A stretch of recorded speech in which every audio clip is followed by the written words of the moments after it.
Hai people, kembali lagi bersama gue Denji di sini di channel People P. Pada kesempatan kali ini gue ingin mengajak kalian semua untuk membahas sebuah peristiwa yang sedang ramai belakangan waktu ini, khususnya di dunia internasional pun di dunia nasional di Indonesia khususnya, karena gimana gak ramai. Kasus ini melibatkan sebuah komunitas yang isinya orang-orang sakit. Kenapa gue bilang itu orang-orang sakit? Karena kalau nggak sakit gak mungkin dia penyuka sesama jenis. Pixel Helper. Enjoy this video, the intro is coming.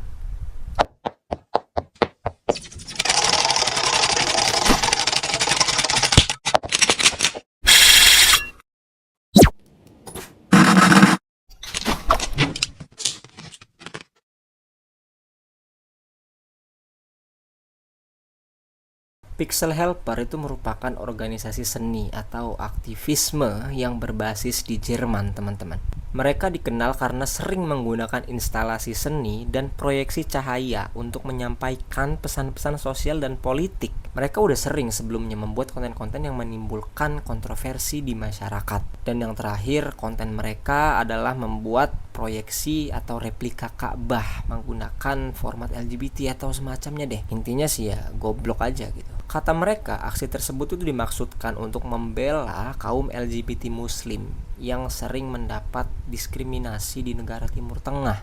Tapi mbok ya nggak gitulah caranya. Seperti yang gue bilang tadi, mereka tuh udah sering melakukan aksi-aksi yang menuai kontroversial sebelumnya. Contohnya, proyeksi pesan-pesan ke gedung-gedung pemerintah. Namun, aksi terbaru dari mereka adalah menampilkan replika Ka'bah dengan warna pelangi. Hal ini memicu kontroversi besar, terutama di kalangan umat muslim, termasuk gua. Gua ngerti LGBT bukanlah hal yang baru di dunia ini, bukan hal yang baru setahun, 5 tahun, 10 tahun belakang, bukan. Dalam peradaban Mesir kuno, terdapat catatan tentang hubungan sesama jenis, teman-teman. Di Yunani kuno contohnya, hubungan homoseksual antara pria dewasa dan pemuda dianggap sebagai bagian dari pendidikan budaya. Namun, dengan berkembangnya agama-agama besar seperti Kristen dan Islam, pandangan terhadap homoseksualitas berubah drastis. Seringkali dianggap dosa atau penyimpangan. Bukan dianggap, memang seperti itulah pada hakikatnya. Baru pada abad ke-20, gerakan untuk hak-hak LGBT baru mendapatkan momentum dengan tokoh-tokoh seperti Karl Heinrich dan Harvey Milk yang ikut memperjuangkan hak-hak kaum LGBT. Sebenarnya aksi Pixel Helper ini menimbulkan beberapa pertanyaan kalau bagi gue pribadi. Apakah ini benar-benar bentuk dukungan terhadap kaum muslim LGBT atau hanya sekedar dibuat untuk memprovokasi umat-umat muslim dengan tujuan tertentu? Karena jujur aja banyak yang melihatnya sebagai penghinaan terhadap agama Islam. Sementara ada juga yang melihatnya sebagai bentuk atau upaya untuk membuka ruang-ruang diskusi tentang inklusivitas dalam beragama. Tapi kalau caranya seperti ini sih itu udah nggak benar juga sih menurut gua, karena tetap kepada poin yang pertama, ini sengaja dibuat untuk memprovokasi umat muslim. Tentu saja banyak yang kontra dengan apa yang dilakukan oleh Pixel Helper ini, teman-teman, termasuk salah satunya gua. Banyak masyarakat, khususnya muslim Indonesia, menganggap tindakan Pixel Helper ini sebagai penistaan agama yang tidak dapat diterima. Dalam banyak negara termasuk di Indonesia, teman-teman, penghinaan terhadap simbol agama, penghinaan terhadap simbol keyakinan itu bisa ditindak secara pidana karena bentuknya sudah penghinaan, pelecehan, atau apapun itu. Kasus Pixel Helper menyoroti batas antara kebebasan berekspresi dan penghinaan agama, serta tantangan dalam menyeimbangkan keduanya. Memang benar, kebebasan berekspresi itu diakui secara nasional maupun internasional, dan benar juga bahwasannya kebebasan berekspresi itu adalah hak fundamental masing-masing manusia. Namun, hak kebebasan berekspresi bukanlah hak tanpa batas. Dalam artian, ekspresi yang menyinggung atau menghina kelompok tertentu dapat dibatasi untuk menjaga ketertiban umum dan menghormati hak-hak orang lain.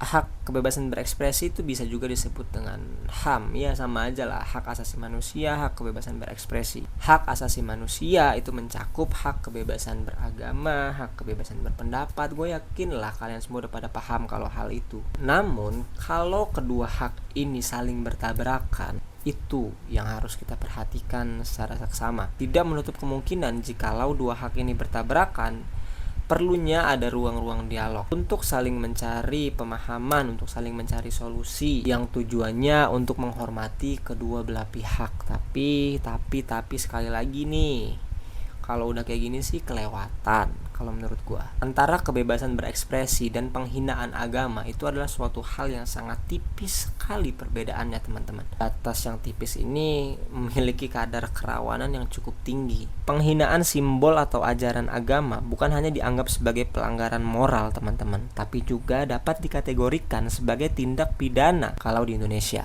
Hal ini terlihat dalam kasus kontroversial seperti yang dilakukan oleh Pixel Helper, yang mana ini menyulut perdebatan publik. Apakah itu bentuk seni dan advokasi atau justru penghinaan terhadap kesucian simbol agama Islam? Karena kebebasan berekspresi itu hak yang diakui tapi tidak absolut, teman-teman. Artinya, kalau di Indonesia sendiri, secara hukum kebebasan berekspresi itu dijamin oleh Undang-Undang Dasar, yaitu pasal 28E ayat 3 Undang-Undang 1945 yang bunyinya setiap orang berhak atas kebebasan berserikat, berkumpul dan mengeluarkan pendapat. Ada juga pasal 19 ayat 2 Kovenan Internasional tentang Hak Sipil dan Politik ICCPR. Setiap orang berhak atas kebebasan berekspresi. Hak ini mencakup kebebasan untuk mencari, menerima, dan menyampaikan informasi dan gagasan dari segala jenis. Namun seperti yang gue bilang tadi, hak ini itu diakui tapi tidak absolut. Artinya apa? Artinya adalah hak ini tidak bersifat mutlak. Dalam ayat 3 ICCPR disebutkan bahwa kebebasan ini dapat dibatasi antara lain demi menghormati hak atau reputasi orang lain, menjaga keamanan nasional atau ketertiban umum dalam tanda kurung public order, atau bisa disebut juga kesehatan atau moral publik. Di Indonesia sendiri, hal ini diwujudkan dalam bentuk pidana, antara lain pasal 156A KUHP yang berbunyi dipidana dengan pidana penjara selama-lamanya 5 tahun barang siapa yang dengan sengaja di muka umum mengeluarkan perasaan atau melakukan perbuatan yang pada pokoknya bersifat permusuhan, penyalahgunaan, atau penodaan terhadap suatu agama. Dan masalahnya ketika dua hal tersebut bertabrakan lah yang kadang-kadang menjadi sulit. Sebenarnya nggak sulit sih kalau konteksnya udah seperti yang dilakukan oleh Pixel Helper ini, gampang aja. Kalau memang seandainya itu kejadian di Indonesia, ya seharusnya bisa mendapat pidana. Tapi karena ini sifatnya internasional, gue juga belum paham akan seperti apa jadinya. Di sisi lain, kebebasan beragama juga merupakan hak integral dari bagian hak asasi manusia sebagaimana yang diatur dalam pasal 28E ayat 1. Setiap orang bebas memeluk agama dan beribadah menurut agamanya masing-masing. Ketika kebebasan berekspresi, ketika kebebasan berpendapat ini sampai menyenggol atau bersinggungan atau bahkan dianggap merendahkan simbol agama tertentu, terjadilah benturan kedua belah hak. Boom. Dalam situasi seperti ini yang dibutuhkan bukan hanya pendekatan melalui pendekatan pidana atau pendekatan hukum, tapi diperlukan juga ruang dialog untuk memahami lintas pemahaman atau lintas perspektif serta kebijakan yang proporsional dan adil. Gue berspekulasi dan berpikir bahwasannya yang dilakukan oleh Pixel Helper kemarin itu bukan semata-mata untuk memperjuangkan muslim LGBT. Enggak, gue yakini adalah mereka melakukan hal itu karena sengaja aja gitu untuk memprovokasi umat muslim di seluruh dunia, dan yang kedua untuk mencari engagement, atau ada motif lain yang kita semua nggak ketahuin aja gitu. Ekspresi artistik dan kritik sosial memang sangat penting, memang sangat diperlukan dalam kehidupan bernegara atau berdemokrasi. Namun ketika simbol agama yang sangat sakral dijadikan alat komunikasi tanpa mempertimbangkan resiko dan sensitivitasnya, maka harus dikatakan bahwa ekspresi itu telah berubah arahnya menjadi ke arah provokasi. Kebebasan berekspresi bukan berarti bebas dari konsekuensi, teman-teman. Yang diperlukan dan yang perlu menjadi perhatian adalah kebebasan untuk menyuarakan dan dengan cara yang sebagaimana mestinya, atau kebijaksanaan dalam menyampaikan suaranya. Di Indonesia sendiri pernah kan terjadi kasus-kasus serupa yang konteksnya mirip-mirip dengan apa yang dilakukan oleh Pixel Helper ini.